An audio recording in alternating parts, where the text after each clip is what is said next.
At ngayon, ito mga idol, oh, tingnan po ninyo. Nagbili rin tayo ng manok. Nilagyan ko ng maraming gulay.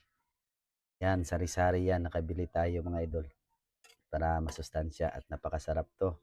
Tikman lang natin to mga idol.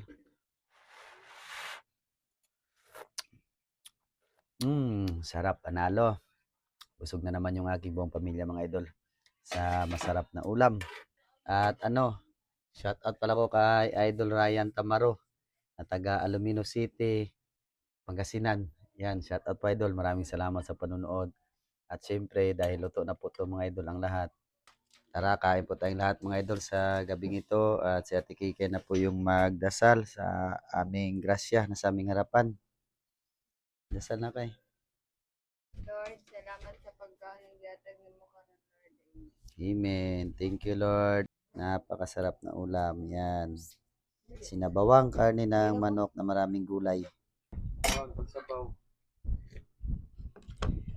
Ganda ni Mikmik mga idol, oh, kasi nga po ay naka-airband, naka-magugas na rin ang buong katawan. Hindi ko na pala mga idol pinakita yung paano magluto, magisa. Kasi nga po ay diretsuhan na lang.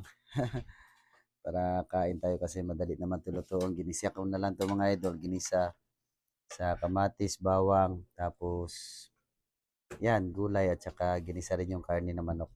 Madali ang luto lang. Sigutom na talaga yung mga anak ko mga idol. Salamat pala sa lahat na nakakilala sa atin. Napaka saya sa pakiramdam mga idol na may mga taong nakakilala sa atin. At masarap kapag mainit pa yung kanin tulad nito.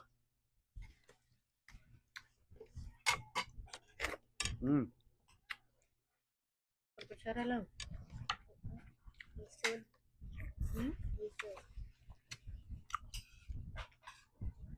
Maraming pichay pala ito mga idol.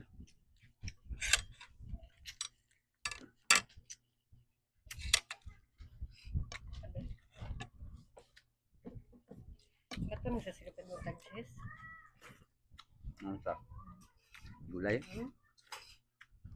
Okay. Inilo? Kanilo, pilang kilo? Cinta. Ay, sinta? Cinta nga nipalit ko pa. 20 na. Dagan na ba ya? Ano yun? Oh.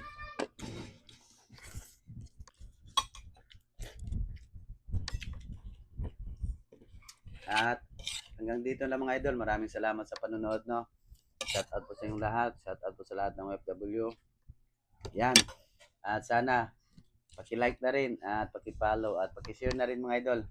God bless po sa ating lahat. Salamat sa panonood.